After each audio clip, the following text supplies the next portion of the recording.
திருஷ்டி, திருஷ்டி, திருஷ்டி. அதீதமான திருஷ்டியில அதிகமா பாதிக்கப்படக்கூடியவர்கள் சிம்ம ராசிக்காரர்கள். யாரு கண்ணு பட்டாலும் சரி, உடனே நமக்கு கொஞ்சம் பிரச்சனை தான்.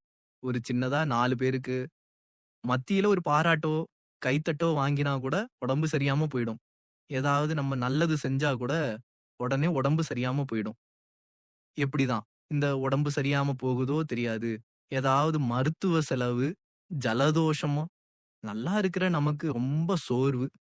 ஏதோ ஒரு பிரச்சனையே இந்த சிம்ம ராசிக்காரர்கள போட்டு படுத்திக்கிட்டு தான் இருக்கும். இந்த திருஷ்டி இதுக்கு காரணம். கண் திருஷ்டி தான், ஓமல் தான். இதுல எந்த மாற்று கருத்துமே இல்ல. உங்கள கெட்ட சக்தி எல்லாம் கிட்டக்க வராது. சிம்மம் இருக்கிற வீட்ல எல்லா துஷ்ட சக்திகளும் ஓடு ஓடி ஒளிஞ்சிரும். முனீஸ்வரன்னு சொல்லுவாங்க. முனீஸ்வரன வழிபாடு பண்ணுங்க. ஞாயிற்றுக்கிழமை மயில சிம்ம ராசிக்காரர்கள் எவ்வளோ பெரிய கெட்ட சக்தி இருந்தாலும் வெளியில போவோம்.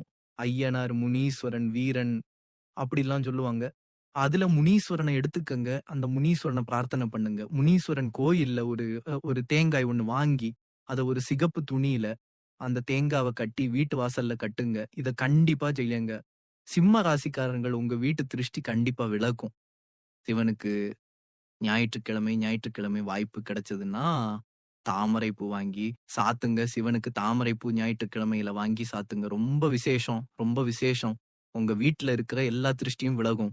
அந்த தாமரை பூவை வாங்கி 1 சாத்திக்கிட்டு, அந்த சாத்துன பூவ எடுத்து வீட்ல வைங்க. சுவாமி தாமரை பூ எங்களுக்கு கிடைக்கல அப்படின்னா, என்ன செய்யலாம்? தாமரை கொட்டை மாலை விக்கும். நெறைய இடங்கள்ல நீங்க பார்க்கலாம்.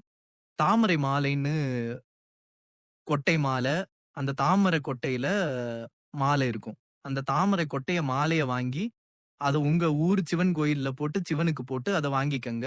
வாங்கி உங்க வீட்ல, உங்களோட வீட்ல, உங்க சாமி ரூம்ல அந்த தாமரை கொட்ட மாலைய வைங்க. இத செஞ்சு பாருங்க. உங்க வீட்ல எந்த திருஷ்டி இருந்தாலும் விலகும். ஆனா, முடிஞ்ச வரைக்கும் தாமரை பூ வச்சுட்டு, அத ஒரு 2 பூ வாங்கி வைங்க. அதுல ஒரு பூ வாங்கிட்டு வீட்ல வைங்க. ஒவ்வொரு ஞாயிற்றுக்கிழமையும் இத செய்யுங்க. அதே மாதிரி சூரியனுடைய காயத்ரிய ஞாயிற்றுக்கிழமை காயத்ரி மந்திரம் கூகுள்ல போய் சர்ச் பண்ணா தெரியும். இல்ல எதுவுமே அவ்வளவு தூரம் என்னால பண்ண முடியாது சுவாமி. ஓம் சூர்யாய நமஹ முடிஞ்சு போச்சு.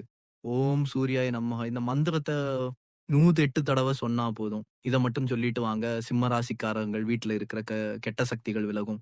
சிவன தான் நீங்க வழிபாடு பண்ணணும். சிவபெருமானை தான் வழிபாடு பண்ணணும். தாமரை கொட்ட மாலை சிவபெருமான்ட்ட போட்டு வாங்கிட்டு அந்த மாலைய வீட்ல வைங்க. சிவபெருமான் எந்த கெட்ட சக்தியும் வீட்டுக்குள்ள விடமாட்டாரு. அது எல்லா சக்தியும் வெளியில போயிடும். இந்த பரிகாரத்த மட்டுமே நீங்க செய்யுங்க. அதே மாரி உங்க வீட்டுல தினசரி நீங்க செய்ய வேண்டியது ரொம்ப முக்கியம். தீபம் ஏத்து, ஒரு விளக்கு ஏத்து. அது உங்க குலதெய்வத்த நினைச்சு, சிம்மராசிக்கும் குலதெய்வத்துக்கும் அவ்வளவு சப்போர்ட் உண்டு. குலதெய்வத்த நினைச்சு டெய்லி ஒரு தீபம் ஏத்துங்க. கண்டிப்பாக உங்க வீட்ல எல்லா கெட்ட சக்திகளும் விலகும். கண்டிப்பா இது இந்த தாமரை கொட்டை மாலை சொன்னேன். அந்த தாமரை கொட்டை மாலைய இன்னொரு மாலையும் அதே மாரி செய்யல. உங்க குலதெய்வத்துக்கு போட்டு வாங்கிட்டு வீட்டு நிலப்படியில அத கட்டுங்க. இப்ப இத பாருங்க. உங்களுக்காக காட்டுறேன். இது மாதிரி இருக்கும். இது தாமரைப்பட்ட மாலை இல்ல. இது மாரி மாலை விக்கும். நீங்க பார்த்தீங்கன்னா தெரியும். இது மாதிரி தாமரைப்பட்ட மாலைய வாங்கிட்டு சிவனுகிட்ட போட்டு வாங்கிட்டு உங்க வீட்டு சாமி ரூம்ல வைங்க. ஞாயித்துக்கிழமை பூஜை பண்ணுங்க. தாமரை பூ 2 பூ வாங்கிட்டு போய் சிவனுக்கு வைங்க. 1 பூ எடுத்துட்டு வீட்ல வைங்க. இத கண்டிப்பாக ஞாயிற்றுக்கிழமையில செய்யுங்க. தாமரை கொட்டை மாலைய 1 வாங்கிட்டு போய் உங்க குலதெய்வம் கோவிலுக்கு போட்டு எடுத்துட்டு வீட்டு வாசல்ல நிலப்படியில கட்டுங்க. அவ்வளவுதான். உங்க வீட்ல எந்த கெட்டதாக இருந்தாலும் வெளியில போயிடும். நீங்க நம்பலாம். இத மட்டும் செஞ்சுட்டு வாங்க. சூரியனுடைய மந்திரத்தை சொல்லிட்டு வாங்க. இன்னும் ரொம்ப முக்கியமானது, சிம்ம ராசிக்காரர்கள் திங்கட்கிழமையில ருத்ர ஜபம், உங்க ஊர்ல இருக்கிற சிவாலயத்துல ருத்ர ஜபம் பாராயணம் பண்ணுங்க.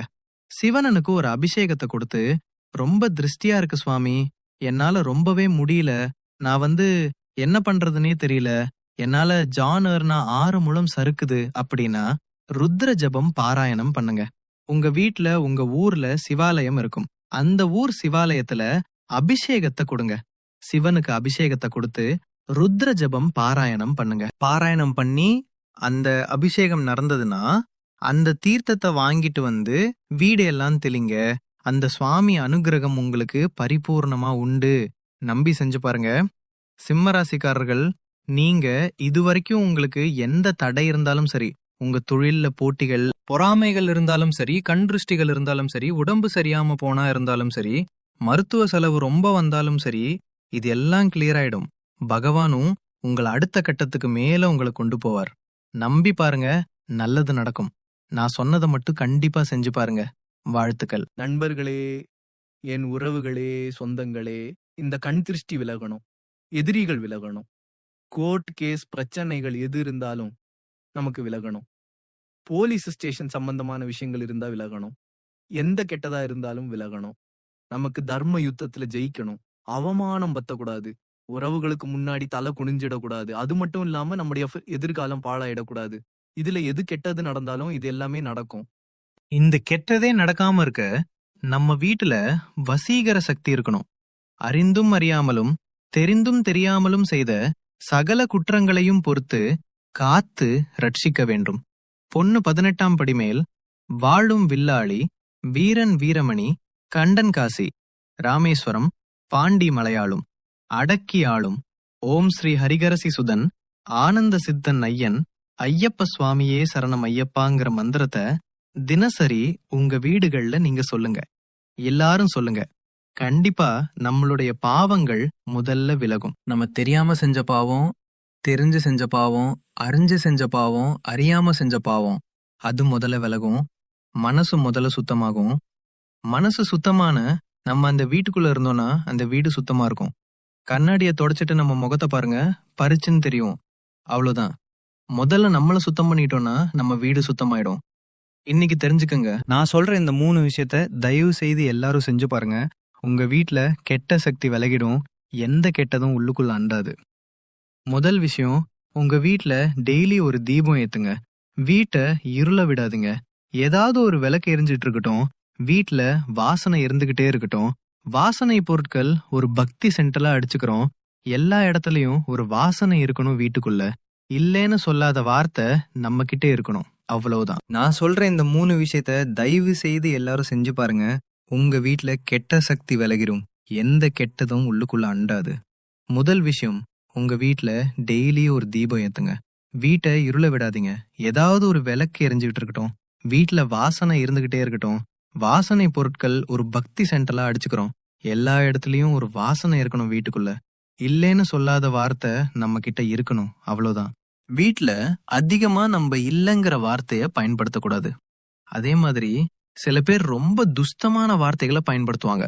கெட்ட வார்த்தைகளை அதை சுத்தமா தவிர்த்துருங்க. இத மட்டும் தவிர்த்துருங்க.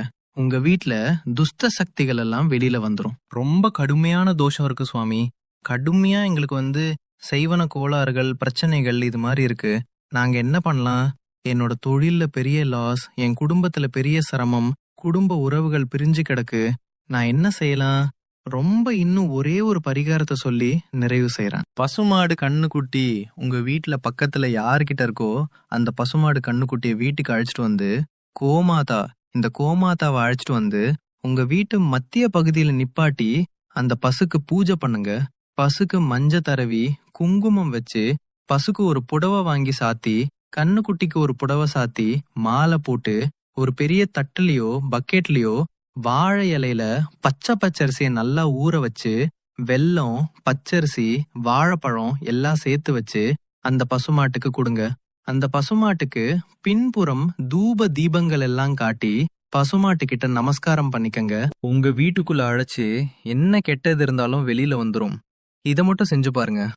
கிரக பிரவேசத்தெல்லாம் செய்வோம்ல சுவாமி, நாங்க அப்பார்ட்மெண்ட்ல இருக்கோமே, நாங்க என்ன பண்ணலான்னு கேப்பா. உங்க வீட்டு வாசல்ல செய்யுங்கோ. அப்பார்ட்மெண்ட் வாசல்ல அது செய்யுங்க. பசு பூஜை பண்ணுங்க. பசு பூஜை பண்ணி நான் சொன்ன மாதிரி சுவாமி அந்த பசுக்கு நிவேதியம் பண்ணுங்க. நிச்சயமாக உங்க வீட்டுல இருக்கிற எல்லா துஷ்டங்களும் வெளியில வந்துரும். எல்லா கெட்ட சக்தியும் வெளியில வந்துரும். நல்லது நடக்கும், நம்புங்க. இன்னையிலிருந்து உங்க வாழ்க்கை பிரகாசமா போகுது. இந்த பதிவை கேட்கறவங்க, இந்த பதிவை கேட்கக்கூடிய சூழ்நிலைகள் உங்க குடும்பத்துல யாருக்கு நீங்க அனுப்பினாலும் சரி, அந்த வீடுகள்ல நல்ல மாற்றங்களை நீங்க பார்க்க போறீங்க. வாழ்த்துக்கள். நல்லதே நடக்கும். என்றும் உங்களோடு நிழலாக நான் இருப்பேன். நம்பிக்கையோடு மீண்டும் அடுத்த பதிவில் உங்களை சந்திக்கிறேன். ஓம் சாய்ராம். ஓம் சாய்ராம். ஓம் சாய்ராம்.